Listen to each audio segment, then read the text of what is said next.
Hello बच्चों। बच्चों आज अपन क्वेश्चन नंबर 10 से लेके क्वेश्चन नंबर 16 तक एक पॉइंट टेक के जितने भी सवाल है बच्चों उन सभी सवालों को एक एक करके ख़त्म करते हैं। तो इस प्रकार बच्चों आज के लेक्चर से हमारी प्रश्नावली 1.1 पूर्णतः ख़त्म हो जाएगी। ठीक है प्यारे बच्चों, सो लेट्स स्टार्ट। सो बेटा क्वेश्चन नंबर 10 क्वेश्चन नंबर 10 आपसे क्या कह रहा है कि ऐसे संबंध का उदाहरण दीजिए जो पहला पार्ट सम्मित हो परंतु न तो सतुल्य हो न। तो पहला पार्ट क्या है? सम्मित है, सम्मित है परंतु क्या नहीं है? सतुल्य, सतुल्य तथा संक्रामक नहीं है, सतुल्य तथा संक्रामक नहीं है। तो ऐसे संबंध का हमें उदाहरण देना है। तो आइए बच्चों हम एक संबंध स्थापित करते हैं। सबसे पहले एक संबंध बनाते हैं और फिर उस संबंध में से क्या क्या युग्म अपन हटा देंगे ताकि ये जो संबंध है वो सम्मित हो जाए और परंतु सतुल्य तथा सम्मित, सतुल्य तथा संक्रामक नहीं हो। ठीक है सर, मतलब ठीक है बच्चों। सर आइए स्टार्ट करते हैं ना। तो हम एक संबंध बनाते हैं। तो संबंध बनाने के लिए एक समुच्चय ले लेते हैं। तो माना एक समुच्चय हमने लिया A बराबर 1 2 3 में। ठीक है, तो इस समुच्चय में हम एक संबंध स्थापित करना चाह रहे हैं R, और उस R का नाम हम क्या रखेंगे कि वो R सम्मित है परंतु सतुल्य तथा संक्रामक नहीं है। तो R बनाना है। तो R बनाने के लिए सबसे पहले हमें क्या चाहिए? कर्मित गुणन चाहिए। क्या चाहिए बेटा? कर्मित गुणन, A क्रॉस A। अच्छा, इस कर्मित गुणन में कितने जोड़े आएंगे बच्चों? तो इसमें 3, A में कितने अवयव है? 3, तो 3 गुणा 3 तो 9 अवयव, 9 जोड़े आएंगे। तो 9 जोड़े कौन कौन से होंगे इसमें?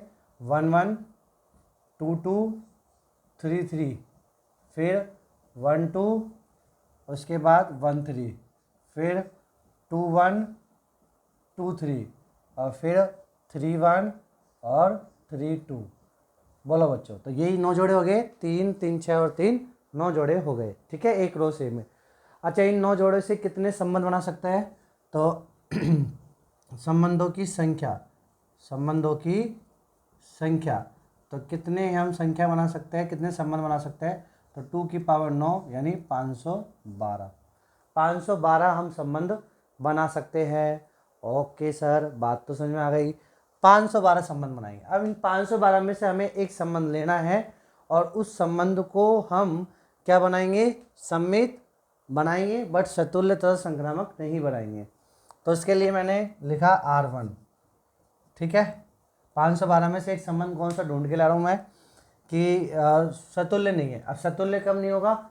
जब 1 1 2 2 3 3। देखो ये जो पेयर है ना, सतुल्य के लिए क्या परिभाषा होती है कि जिस समुच्चय में संबंध परिभाषित है उस समुच्चय का प्रत्येक अवयव का स्वयं से क्या होना चाहिए? संबंध होना चाहिए। यानी 1 1 2 2 3 3 संबंध में आने चाहिए सतुल्य कहने के लिए।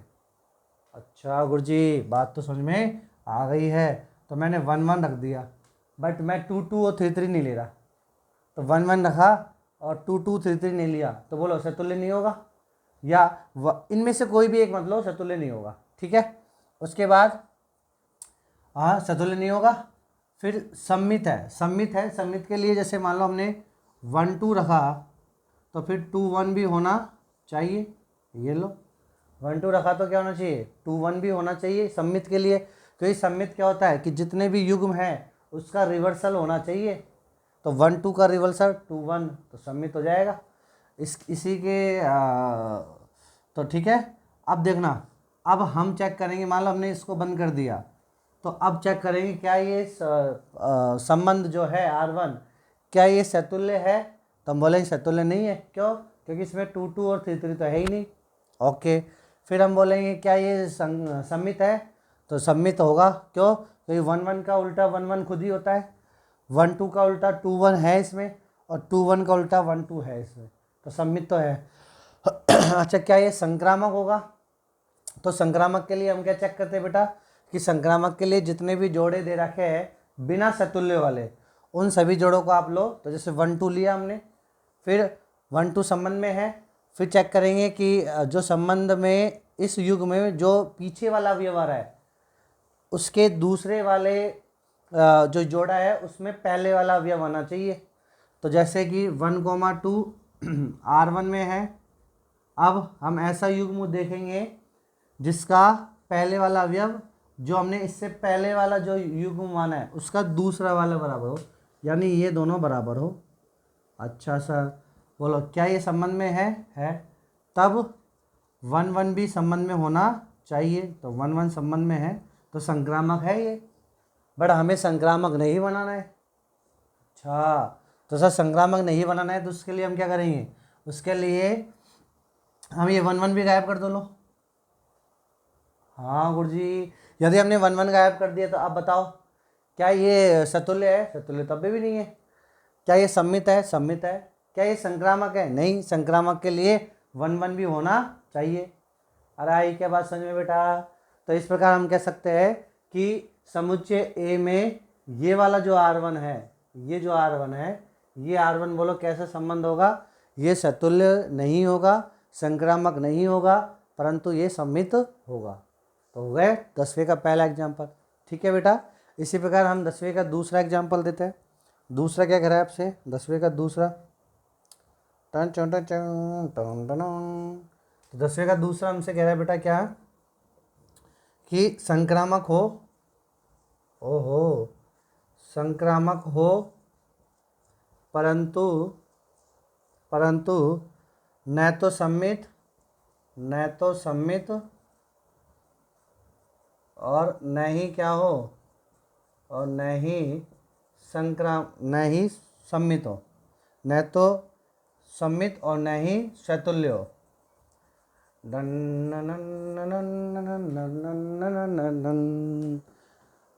देखो बेटा, तो हमारे पास 10वें का सेकंड पार्ट क्या कह रहा है, हमें ऐसा संबंध बनाना है जो संक्रामक तो हो परंतु सम्मित और शैतुल्य नहीं हो। ओके सर, तो बना लेते हैं। तो वही समुच्चय ए में अब देखो हम क्या करेंगे, सबसे पहले न शैतुल्य और न सम्मित हो। ठीक है, तो 1 1 2 2 3 3 में से कोई भी एक जोड़ा गायब कर दो या तीनों गायब कर दो, तो शैतुल्य नहीं होगा।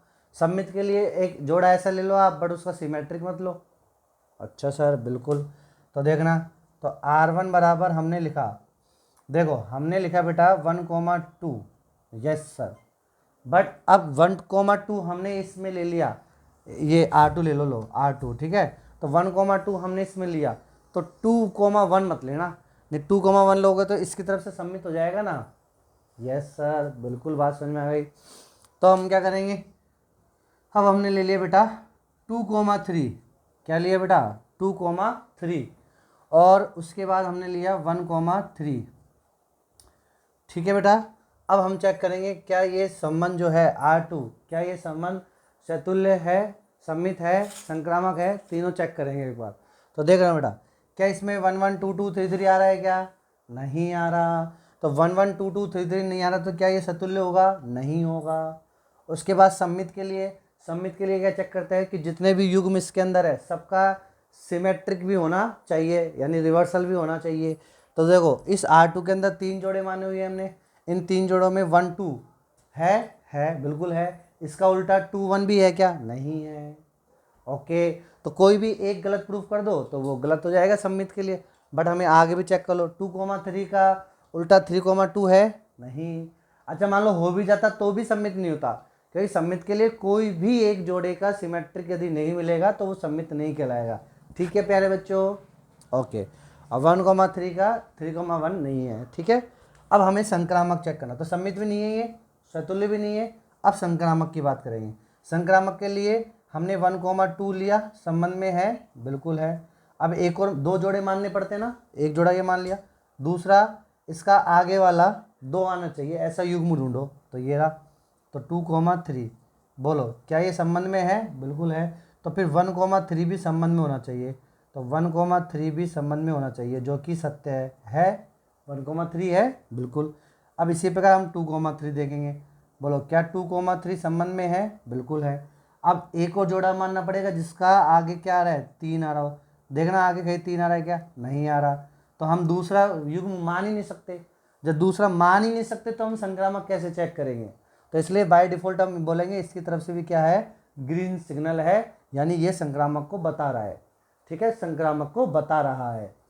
कब नहीं बताएगा, जब दूसरा जोड़ा मिल गया ये मिल गया और इनका ये आगे वाला और इसका पीछे वाले का युग्म मौजूद नहीं हो तब वो संक्रामक नहीं कहलाएगा। ठीक है बच्चों, ओके। फिर उसके बाद 1,3 का चेक करो, तो 1,3 बोलो है, बिल्कुल है। फिर आगे 3 देखना, कहीं है क्या आगे 3? नहीं है, तो इसकी तरफ से भी हम क्या बोलेंगे, ग्रीन सिग्नल है, यानी ये भी संक्रामक को बताएगा। तो इसके प्रकार R2 में स्थित प्रत्येक युग्म संक्रामक की कंडीशन को सेटिस्फाई कर रहे हैं, तो ये संक्रामक संबंध होगा। अब आप बोलोगे कि गुरुजी ये तो आपने एग्जाम्पल आपने खुद ने ले लिया, खुद ने बता दिया, क्या हम दूसरा ले सकते हैं? तो आप अपने हिसाब से बनाते रहो, चेक करते रहो। हाँ ठीक है प्यारे बच्चों, चलिए तो ये एग्जाम्पल हो गए। तो हम बोलेंगे this R2 in this set क्या है, संक्रामक है, परंतु सम्मित और सतुल्य नहीं है। चलो डस्टर आओ रे। आप देखो बेटा 10वें का तीसरा,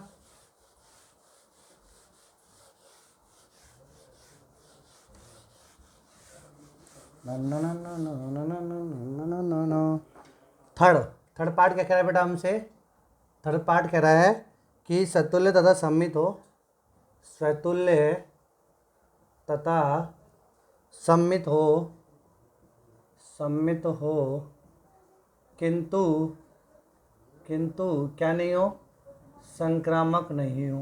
ओहो, संक्रामक नहीं हो, अब ये चेक करना है। ठीक है, ऐसा संबंध का एग्जाम्पल हमें देना है तो दे देंगे। तो देखो वही एक रो से समुच्चय में, तो हमने एक R3 मान लिया। अब देखो इसमें 1 1 2 2 और 3 3 तो लेना ही पड़ेगा, क्योंकि सतुल्य तभी कहलाएगा समुच्चय A में। मैं लिख देता हूँ यहाँ पे A बराबर 1, 2, 3 में। ठीक है, इसमें एक संबंध है R3, तो A का प्रत्येक अवयव का स्वयं से संबंधित होना चाहिए, तो आ गया, तो सतुल्य हो जाएगा। उसके बाद क्या हो, सम्मित हो इसका मतलब इसमें जैसे मान लो हमने 1, 2 लिया, तो 2, 1 भी होना चाहिए सम्मित के लिए। यस सर, ठीक है, किंतु ये संक्रामक नहीं हो। अच्छा, यदि हम केवल यहाँ तक ही छोड़ दें, तो देखो जब हम संक्रामक चेक करेंगे 1, 2 का, तो 2, 1 लेंगे, तो दो युग्म मानने पड़ेंगे संक्रामक के लिए। तो हमने ये और ये मान लिए, तो 1 1 भी तो संक्रामक में है, इसमें है ना 1 1 भी, तो इसलिए संक्रामक हो जाएगा। बट हमें संक्रामक नहीं बनाना है, तो संक्रामक नहीं बनाना है तो आप ए को ले लो। जैसे हमने ले लिया 1, 2 ले लिया, 2, 1 हमने ले लिया बेटा 1, 3 2, 3 और 3, 2 ये हमने ले लिया। ठीक है, अब देखना, सबसे पहले सतुल्य है, बिल्कुल है, सतुल्य के लिए तीनों युग्म मिल गए। उसके बाद सम्मित है, तो सम्मित के लिए हम क्या करेंगे, जितने भी हमारे पास संबंध में युग्म है उनका सिमेट्रिक चेक करेंगे। तो भैया 1 1 का सिमेट्री 1 1 खुद होता है, 2 2 का होता है, 3 3 का ये खुद ही होता है, 1 2 का 1 2 है संबंध में है, R3 में है, तो इसका सिमेट्रिक क्या होगा, 2, 1 बिलोंग्स टू R3, जो कि सत्य है इसमें। इसी प्रकार से अब 2, 3 बोलो 2, 3 संबंध में है, तो इसका सिमेट्रिक 3, 2 बोलो संबंध में है, जो कि सत्य है, तो अतः ये क्या कहलाएगा, सम्मित संबंध कहलाएगा। अब बात करेंगे कि संक्रामक है कि नहीं है। तो बेटा संक्रामक के लिए मैंने आपको बोला है क्या, हमें 2 युग्म मानने पड़ेंगे और बिना सतुल्य वाले। ठीक है, तो बिना सतुल्य वाले में इसलिए चेक करोगे, सतुल्य आप लेके चेक करोगे तो वो जिससे आप जिस युग्म का सतुल्य से चेक करोगे वो खुद ही ऑटोमेटिक क्या तीसरा जोड़ा बनेगा। तो संक्रामक के लिए जब भी आपको चेक करना हो तो बिना सतुल्य वाले युग्मों को चेक करना है। ठीक है, गेटिंग माय पॉइंट बच्चों? ओके, तो इनको हटा दो, बाकी की ये इन सबसे चेक कर लो आप संक्रामक। तो 1, 2 बिलोंग्स टू R3 है। ठीक है, एक ये मान लिया हमने, पहला जोड़ा मान लिया, फिर हमें एक को जोड़ा मानना पड़ेगा, और एक को जोड़ा कैसे मानना है, जिसमें 2 आगे आ रहा हो, तो 2 आगे आ रहा हो, ओहो सर ये रहा 2, 1 है ना, तो बिलोंग्स टू किस में, ये R3 में। अतः 1, 1 भी किस में होना चाहिए, संबंध में है, तो है, बिल्कुल है। तो इस प्रकार ये वाला जोड़ा हमसे कह रहा है कि मैं संक्रामक बन रहा हूँ। फिर उसके बाद अगला चेक करेंगे। अच्छा, अगला चेक करने के लिए देखो 1, 2 बिलोंग्स टू R3 में है, फिर 2 देखो 2 और भी आगे आ रहे हैं क्या, हाँ सर इसमें भी आ रहा है, तो 2, 3 आ रहा है ना बेटा, तो बिलोंग्स टू किस में है, R3 में। तब 1, 3 भी किस में होना चाहिए, संबंध में होना चाहिए। देखो है 1,3, अरे गुरुजी नहीं है, नहीं है, ये 1,3 डजंट बिलोंग्स टू R3, नहीं है ना? हाँ सर नहीं है, बिल्कुल नहीं है। तो जब ये नहीं है तो अब क्या बोलेगा कि इन दोनों युग्म, ये दोनों युग्म संबंध में तो है बट 1,3 संबंध में नहीं है, अतः ये संक्रामक संबंध नहीं कहलाएगा। यस सर, बात तो समझ में आ गई। सर और भी चेक करेंगे, बिल्कुल और चेक कर लो। अब हम बात कर लेंगे 2,1। अब देखना 1,2 का हो गया, 1,2 1,2 की जितनी भी संभावनाएं हैं हमने ले ली। उसके बाद 2,1 ले लो, बोलो 2,1 संबंध में है, हाँ जी। फिर उसके बाद में ऐसा युग्म लेना जिसमें आगे 1 आ रहा है, देखना इसमें कहीं भी आगे 1 आ रहा है, नहीं आ रहा, तो इसकी तरफ से रीजन डी। ठीक है, दूसरा मानना ही पड़ेगा तब जाके हम तीसरा चेक करेंगे, और दूसरा मान ही नहीं पा रहे तो संक्रामक होगा बाय डिफॉल्ट। ठीक है बेटा, फिर 2,3 ले लो, बोलो 2,3 संबंध में है, हाँ गुरुजी है। फिर उसके बाद में आगे 2 कहीं आ रहा है क्या, आगे 2 आगे 2 आगे 2, ये रहा सर 2,1 है, हाँ है। तो 2,1 है तो क्या होना चाहिए हमारे पास, तो ये 2,1 भी संबंध में होना चाहिए, तो है। सॉरी 2,3 संबंध में है तो आगे वाला अवयव 3 होना चाहिए। देखो आगे वाला अवयव 3 है, हाँ ये वाला, तो 3,2। तो अब क्या होना चाहिए, 2,2 भी किस में होना चाहिए, संबंध में होना चाहिए, जो कि सत्य है। तो ये संक्रामक को बता रहा है। ठीक, और आगे देखो 2,3 के बाद 3 और कहीं आगे आ रहा है, नहीं सर बिल्कुल एक ही है।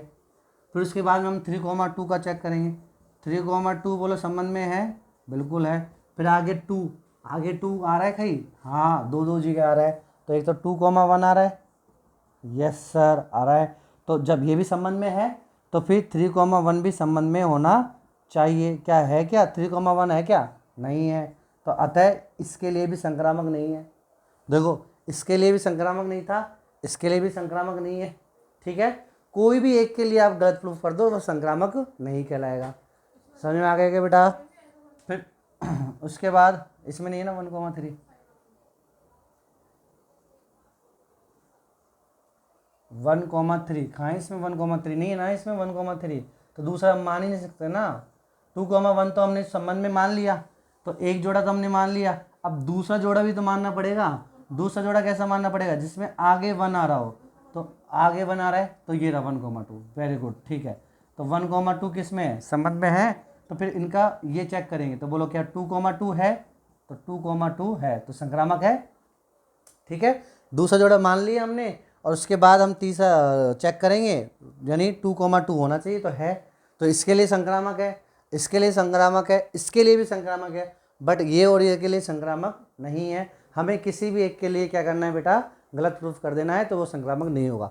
तो अतः इस प्रकार यदि ये वाला एग्जाम्पल हम लिखेंगे, समुच्चय ए में R3 यदि ये लेंगे तो ये सतुल्य है, सम्मित है, परंतु संक्रामक नहीं है। ठीक है प्यारे बच्चों, बात समझ में आ गई? तो ये हो गया हमारे पास क्वेश्चन नंबर 10वें का तीसरा। अब बात करेंगे 10वें के चौथे पार्ट के। सर हमको भी ऐसे ही बनाने पड़ेंगे, बिल्कुल। तो सर हमें कैसे पता लगेगा? बिल्कुल बेटा, आप प्रैक्टिस करते रहो, आप भी बनाते रहो। समुच्चय ए में कोई भी 3 ऐसे युग्म लेते रहो, 3 4 5 युग्म। ठीक है, उसके बाद हम बात करेंगे 4th क्वेश्चन।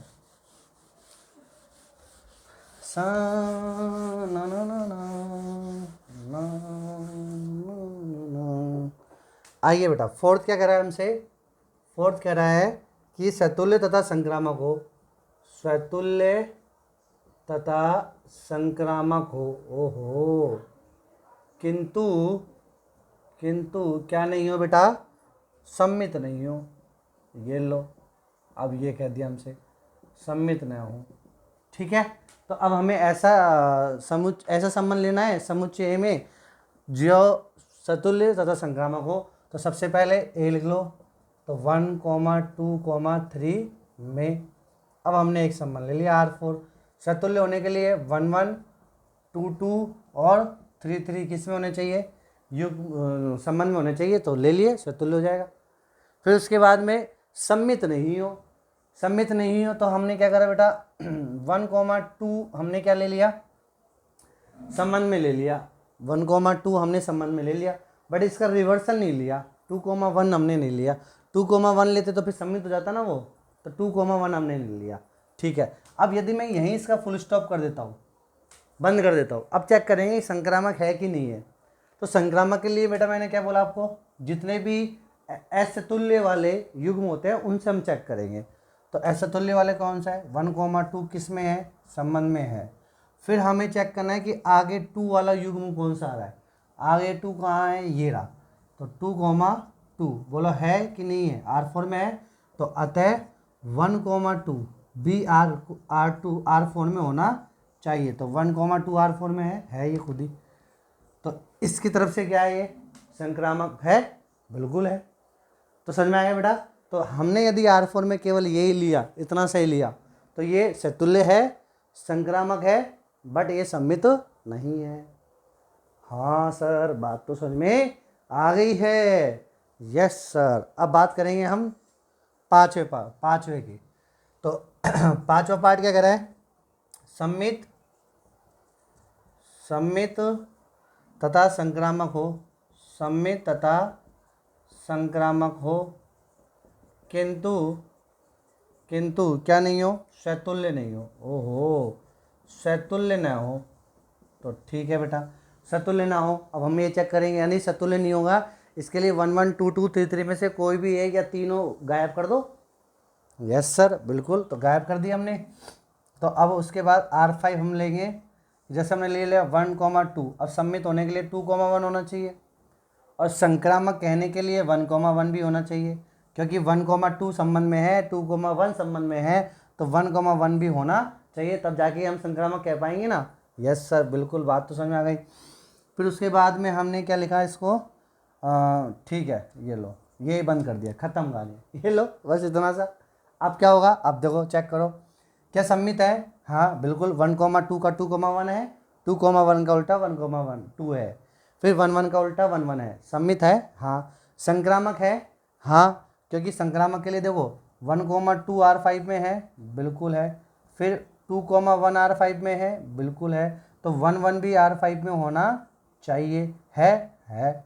सर फिर दूसरा 2,1 से चेक करेंगे, चेक कर लो, 2,1 R5 में है। फिर 1,1 देखो ये सेम होना चाहिए, R5 में है, तो 2,1 भी होना चाहिए, है। तो ये भी संक्रामक है। अरे है कि नहीं है। फिर शतुल्य के लिए 1,1 2,2 और 3,3 तीनों ही होने चाहिए थे, बट यहाँ पे तो हमारे पास एक ही है, तो ये शतुल्य नहीं है। समझ में आ गया बेटा। हाँ सर, बात तो समझ में आ गई है। तो समुच्चय ए में R5 बराबर यदि ये हो, तो ये R5 क्या कहलाएगा, सम्मित तथा संक्रामक कहलाएगा, किंतु ये शतुल्य नहीं कहलाएगा। हाँ सर, ठीक है। अब बात करते हैं क्वेश्चन नंबर 11। ठीक है बेटा, समझ में आ गया। ओके सर, क्वेश्चन नंबर 11, ये लो बेटा।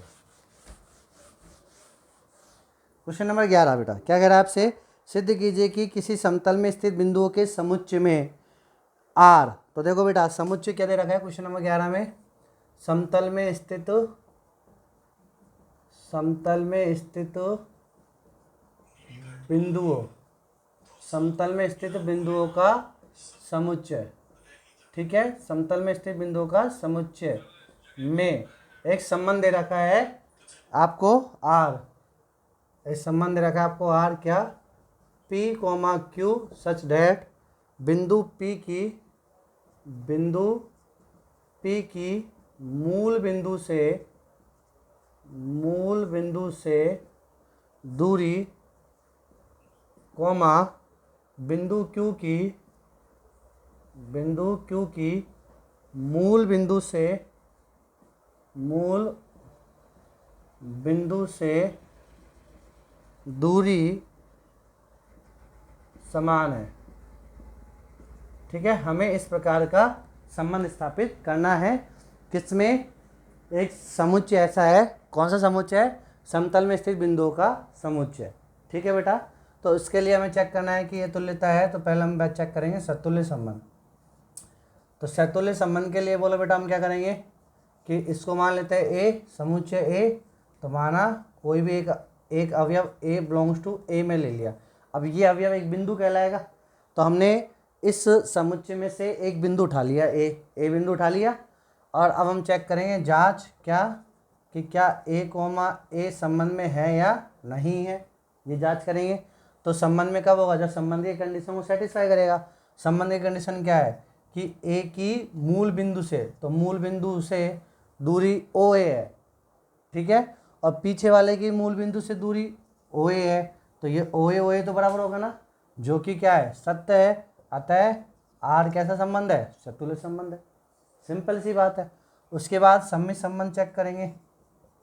सम्मित संबंध, बोलो सम्मित संबंध के लिए बेटा कितने बिंदु मानने पड़ेंगे हमें, 2 बिंदु मानने पड़ेंगे। तो माना A comma B belongs to किस में है, ए में, तो 2 बिंदु हमने समुच्चय ए से मान लिए है, 2 बिंदु। अब एक और मानना पड़ेगा, तो माना क्या कि ए कोमा बी बिलोंग्स टू किस में है, आर में है। अब जब ये आर में है तो आर की कंडीशन को सेटिस्फाई करेंगे। आर की कंडीशन क्या है कि जो आगे वाला बिंदु है उसकी मूल बिंदु से दूरी ओ ए, और जो पीछे वाला बिंदु है उसकी मूल बिंदु से दूरी क्या होनी चाहिए, बराबर। तो समीकरण नंबर 1, क्या मैं समीकरण नंबर 1 से समीकरण नंबर 1 से ये लिख पाऊँ कि ओ बी बराबर भी ओ ए होगा। जब ओ ए बराबर ओ बी है तो ओ बी बराबर भी ओ ए होगा। तो अतः B comma A belongs to किस में होगा, आर में होगा। यानी सम्मित संबंध में जितने भी युग्म ऐसे होंगे तो उसका रिवर्सल भी मौजूद होना ही पड़ेगा, कंडीशन ही ऐसी है, ठीक है। तो अतः इसलिए ये आर कैसा संबंध है, सम्मित संबंध है। इसी प्रकार से हम बात करेंगे किसकी बेटा, संक्रामक संबंध की। संक्रामक संबंध, बोलो प्यारे बच्चों, संक्रामक संबंध के लिए कितने बिंदु मानने पड़ेंगे, 3 बिंदु अलग अलग। तो माना A comma B comma C belongs to A में, मान लिया। उसके बाद हमें 2 युग्म मानने पड़ेंगे, तो माना A comma B belongs to किस में मान लिया, आर में। तो ओ ए बराबर क्या ना होगा, ओ बी, समीकरण नंबर 1। फिर हमने एक और मानना पड़ेगा, तो माना B comma C belongs to क्या है, आर। तो कितना जाएगा, ओ बी बराबर ओ सी, समीकरण नंबर 2। अब समीकरण नंबर 1 और 2 से यदि मैं ये लिख पाया कि ओ ए बराबर ओ सी है तो ये कैसा संबंध होगा, संक्रामक संबंध है, तो लिख सकते हैं। तो समीकरण नंबर 1 और 2 से हम कह सकते हैं क्या, ओ ए बराबर ओ ए बराबर ओ सी है, ठीक है। तो समीकरण में 1 और 2 से कह सकते हैं हम। तो अतः ए और सी भी किस में होंगे बेटा, संबंध में होंगे, तो ये संक्रामक संबंध कहलाएगा। तो ऐसा संबंध जो सैतुल्य, सम्मित तथा संक्रामक हो उसे हम तुल्यता संबंध भी कहेंगे। तो ये तुल्यता संबंध है, ठीक। अब आगे क्या कराए, इसका सेकंड पार्ट क्या कराए, सेकंड पार्ट कराए कि पुनः सिद्ध कीजिए कि बिंदु P नॉट इक्वल टू मूल बिंदु, यानी यदि बिंदु P मूल बिंदु नहीं है तो बिंदु P जो कि मूल बिंदु नहीं है से संबंधित सभी बिंदुओं का समुच्चय, से संबंधित सभी बिंदुओं का समुच्चय P से होकर जाने वाले एक ऐसे वृत्त को निरूपित करता है जिसका केंद्र मूल बिंदु पर है, जिसका केंद्र कहाँ पे है, मूल बिंदु पर। तो इस सेकंड पार्ट को समझो बेटा आप। इसका सेकंड पार्ट क्या कह रहा है आपसे कि एक जो बिंदु है P जो नॉट इक्वल टू 0,0 है, भाई साहब ये मूल बिंदु नहीं है, पहली बात तो, ठीक है। और इस P से संबंधित सभी बिंदु, तो इस P से संबंधित सभी बिंदु, ये लो, तो सभी बिंदु, कौन से सभी बिंदुओं का समुच्चय हमें बनाना है। तो इस P से संबंधित सभी बिंदु हमें लेने हैं, ठीक है। अब देखो बेटा P से संबंधित कैसे, जिनकी मूल बिंदु से दूरी क्या होनी चाहिए, संबंध में कैसा होना चाहिए। देखो संबंध में कैसे, हम जैसे मान लो हमने ये बिंदु P माना, ठीक, और ये बिंदु P है, और हमने और बिंदु मान लिया, जैसे Q मान लिया, R मान लिया, S मान लिया, T मान लिया, ये सारे बिंदु मान लिए हमने। और हमने बोला कि P Q का जोड़ा है, यानी P Q बिलोंग्स टू किस में, R में, अर्थात OP बराबर क्या होगा, OQ होगा, ठीक है। फिर हमने मान लिया P R, यानी P R भी किस में है, संबंध में है। कहने का मतलब, अच्छा ये R है ना, कंफ्यूज मत होना आप, ये लो R डैश मान लो, ठीक, इधर R डैश मान लो, ठीक है बेटा। तो इसका मतलब क्या होगा कि OP बराबर OR डैश होगा, तभी तो ये संबंधित होगा। फिर P S मान लो, तो P comma X belongs to किस में है, आर में, अर्थात ओ पी बराबर कितना होगा, ओ एस होगा। हाँ सर बात तो समझ में आ रही है। फिर मान लो P का संबंध T से है, यानी P कोमा टी किस में है, संबंध में है, तो ओ पी बराबर कितना होगा, ओ टी होगा। अच्छा गुरुजी, इसका मतलब आप ये कह रहे हो कि बिंदु P से संबंधित जितने भी बिंदु है ये सबके लिए क्या मैं लिख सकता हूँ, ओ पी बराबर ओ क्यू बराबर ओ आर डैश बराबर ओ एस बराबर ओ टी। हाँ सर, यानी इन सबकी मूल बिंदु से दूरी क्या है, समान। अच्छा इन सबकी मूल बिंदु से दूरी समान है तो देखना हमारे पास ये मूल बिंदु मान लो O और ये मान लो हमारे पास P, तो फिर यहाँ से यदि मैंने एक सर्कल बना लिया, ये एक सर्कल बना लिया, तो अब इस सर्कल पर आप बिंदु P से संबंधित जितने भी बिंदु है उन सबका समुच्चय यहाँ लिख लो। ये लिख लिया Q, ये ले लिया R डैश, ये ले लिया हमने S और ये ले लिया हमने T। बोलो इन सबकी दूरी समान होगी कि नहीं होगी। हाँ सर, तो यही तो हमसे कह रहा है, क्या कह रहा है हमसे कि बिंदु P जो कि मूल बिंदु नहीं है से संबंधित सभी बिंदुओं का समुच्चय। तो देखो P R dash S T ये सभी बिंदुओं का समुच्चय है से होकर जाने वाले एक ऐसे वृत्त को निरूपित करता है जिसका केंद्र मूल बिंदु है। तो जिसका केंद्र क्या है, मूल बिंदु। हाँ सर, तो सेकंड पार्ट में क्या हम ये लिखेंगे, बिल्कुल ऐसे लिख दो आप, पूरे नंबर मिलेंगे। अच्छा सर, बात तो समझ में आ गई है। ठीक है बेटा, उसके बाद क्वेश्चन नंबर 12।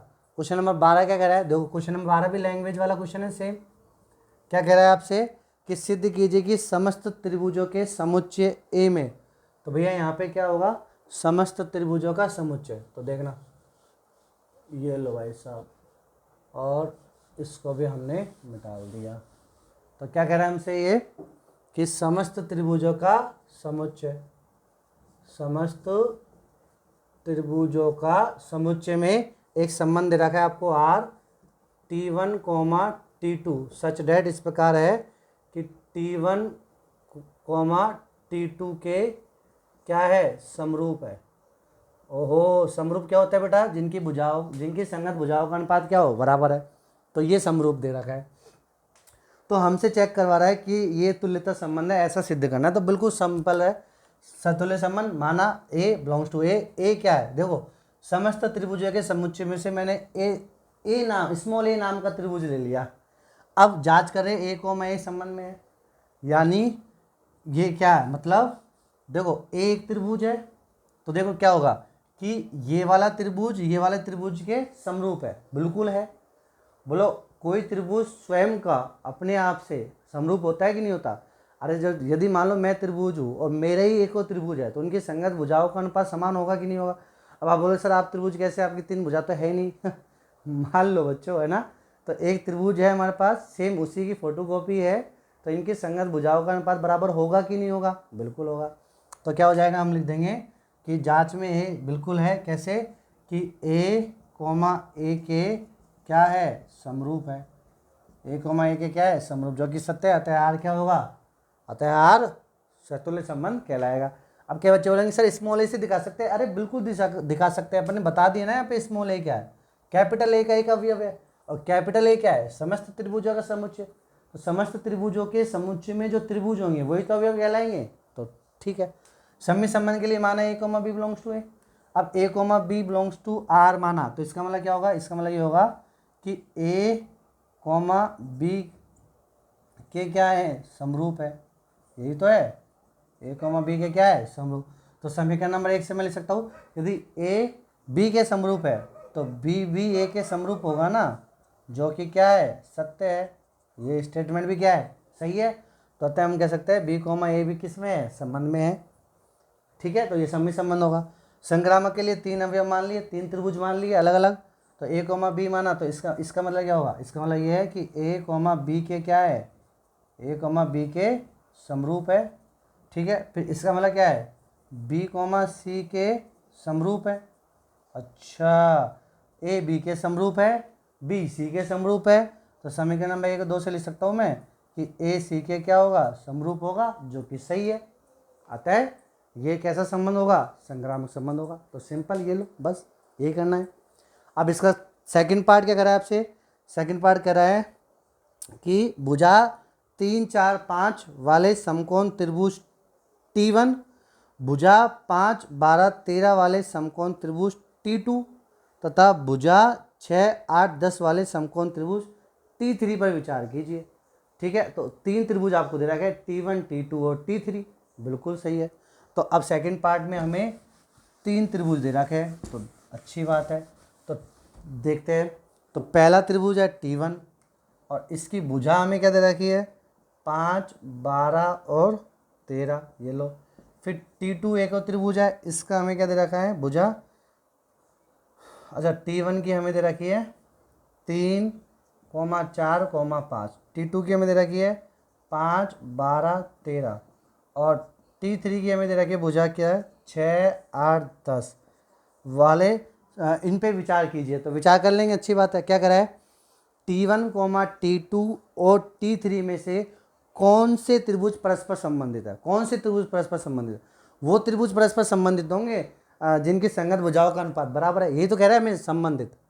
अरे संबंध यही तो है, ऐसे दो त्रिभुजों का जोड़ा लेना है जिनका जो क्या हो, समरूप हो, जो क्या हो, समरूप। और समरूप क्या होता है, जिनकी संगत भुजाओं का अनुपात बराबर हो। तो देखो T1 और T3, देखो T1 और T3, T1 T3 मैंने मान लिए संबंध में, तो इन T1 और T3 के क्या होंगे, समरूप होंगे, तभी संबंध में होगा। और समरूप कब होंगे, जब इनकी संगत भुजाओं का अनुपात बराबर है। तो देखो इसकी भुजा क्या है 3 और इसकी क्या है 6, फिर इसकी क्या है 4, इसकी क्या है 8 और इसकी क्या है 5, इसकी क्या है 10, सब बराबर 1/2 है। हाँ सर, तो संगत भुजाएं आ गई। अच्छा इसी प्रकार से मान लो मैं T1 का T2 से चेक करूँ, तो T1, T2 dozen belongs to R। क्यों, क्योंकि 3/5 not equal to 4/12 not equal to 5/13। तो T1 T2 समरूप है ही नहीं, तो संबंध में क्यों लेंगे। ठीक है सर। और T2 T3 भी चेक कर लो, T2, T3 doesn't belongs to R। क्यों, क्योंकि 5/6 not equal to 12/8 not equal to 13/10 है ही नहीं। अच्छा सर, बात तो समझ में आ गई है। Yes sir. तो ये हो गया हमारे पास क्वेश्चन नंबर 12। अब बात करेंगे क्वेश्चन नंबर 13 की। क्वेश्चन नंबर 13 क्या कह रहा है, सिद्ध कीजिए कि समस्त बहुभुजों के समुच्चय में, अब बहुभुज ले लेते हैं, तो समस्त त्रिभुज की जगह अब क्या हो जाएगा, बहुभुज। अच्छा सर, तो समस्त बहुभुज, ठीक है, के समुच्चय में एक संबंध R आपको दे रखा है। क्या दे रखा है, P1, P2 इस प्रकार लेने हैं कि P1 तथा P2 की भुजाओं की संख्या समान है। ये लो, P1 तथा P2 के भुजाओं की संख्या क्या है, समान है। भुजाओं की संख्या समान है। ये लो बेटा, ये हमें दे रखा है संबंध। तो ठीक है, वही सतुल्य माना A, small a belongs to A, यानी हमने एक क्या मान लिया, एक बहुभुज मान लिया, कोई सा भी बहुभुज मान लिया। अब हम जांच करेंगे A, संबंध में है। A, संबंध में कब होगा, जब इसकी कंडीशन सेटिस्फाई करेगा। कंडीशन क्या है, A आगे वाला तथा पीछे वाला, A तथा A की भुजा क्या होंगी बेटा, समान होंगी, जो कि सत्य है, जो कि क्या है, सत्य। अतः क्या हो जाएगा, R सतुल्य संबंध। अरे मान लो मैंने चतुर्भुज ले लिया, तो चतुर्भुज का चतुर्भुज से चेक करेंगे, तो चतुर्भुज की 4 भुजाएं तो उसकी भी 4 भुजाएं, तो भुजा समान हो गई ना। हाँ गुरु जी, तो सतुल्य होगा, खत्म कहानी। सम्मित के लिए माना A, B belongs to A है, फिर माना A, B belongs to R है। A, B belongs to R है, तो इसकी कंडीशन क्या होगी, कंडीशन है कि A तथा B के भुजाओं की संख्या बराबर, के भुजाओं की संख्या क्या है, समान है। तो A तथा B के भुजाओं की संख्या समान है, यही तो कंडीशन है समीकरण नंबर 1। तो समीकरण नंबर 1 से क्या मैं कह सकता हूँ कि B तथा A के भी भुजाओं की संख्या बराबर होगी। अरे A तथा B के भुजाओं की संख्या बराबर है, तो B तथा A की भी तो बराबर होगी ना। तो समीकरण नंबर 1 से हम कह सकते हैं B, A की भी भुजा समान होगी, तो अतः B, A भी किस में होगा, संबंध में होगा, तो सम्मित संबंध कहलाएगा। इसी प्रकार से हम संक्रामक की बात कर लेंगे। संक्रामक के लिए 3 हमने अलग अलग बहुभुज मान लिए, A, B, C belongs to A में, 2 हमें युग्म मानने पड़ेंगे, तो A, B belongs to R।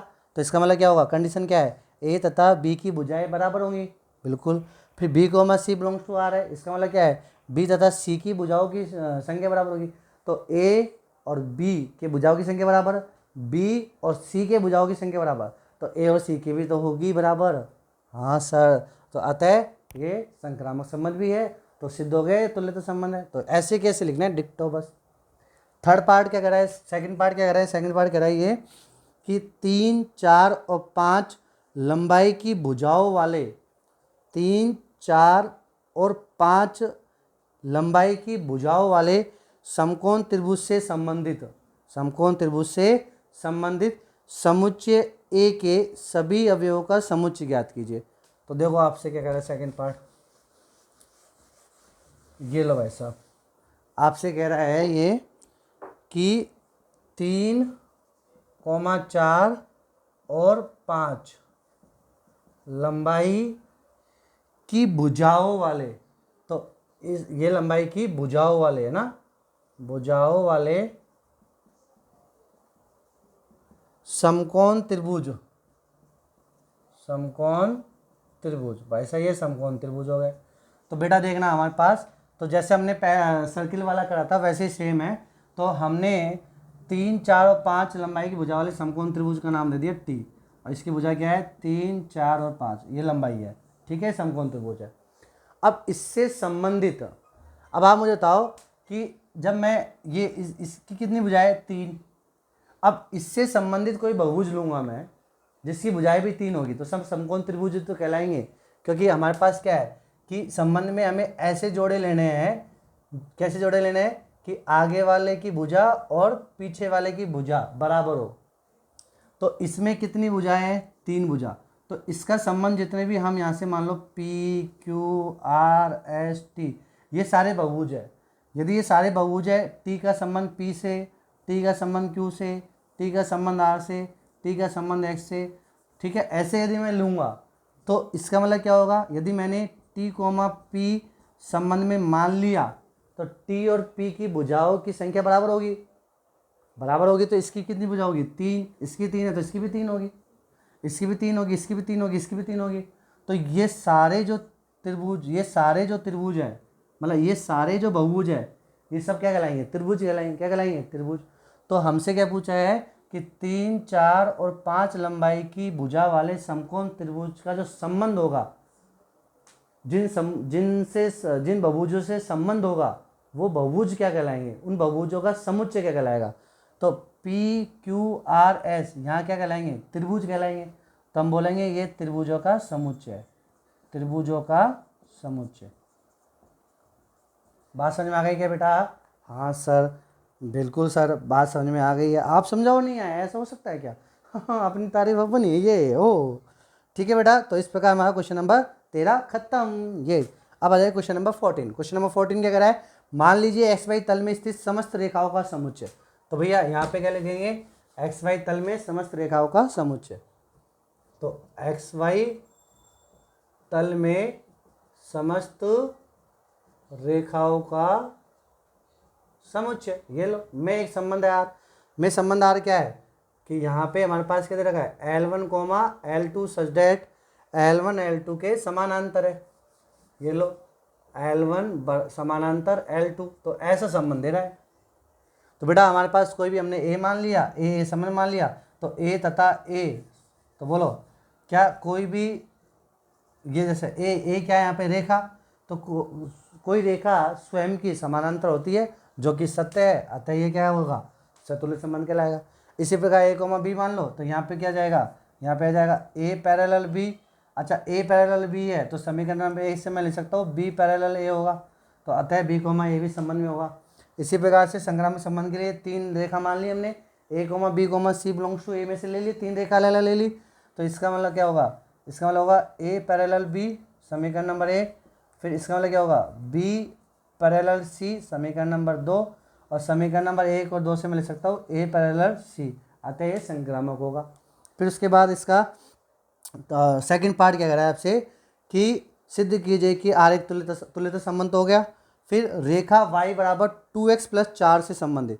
तो बेटा यहाँ पे हमारे पास रेखा, तो देखिए, सारी जहाँ से अच्छा हिंदुस्तान हमारा, अब हमारे पास बेटा y बराबर क्या है, एक रेखा 2x प्लस 4, तो ये रेखा है और इस रेखा को मैंने l नाम दे दिया। क्या नाम दे दिया, l।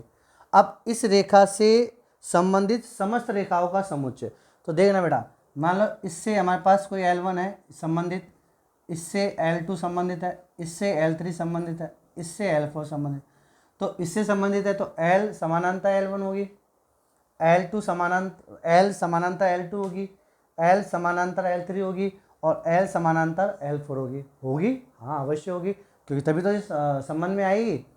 ठीक है, तो जब ये इसके समानांतर है, ये इसके समानांतर है, ये इसके समानांतर है, तो ये भी तो समानांतर होंगी। हाँ सर, और ये इसके समानांतर कब होगी, तो देखो इसका समीकरण क्या है, y बराबर 2x प्लस 4। ठीक है, तो फिर इन सभी रेखाओं का जो समीकरण होगा, क्या मैं उसे लिख सकता हूँ, y बराबर 2x प्लस के। अच्छा सर, देखो यहाँ पे ये जो है ना आपके पास, ये 2 x का गुणांक, ये तो ढाल कहलाती है, तो ढाल कितनी है इसकी 2, तो इन सभी रेखाओं की ढाल भी कितनी होगी 2, तभी तो समानांतर होंगी वो सब।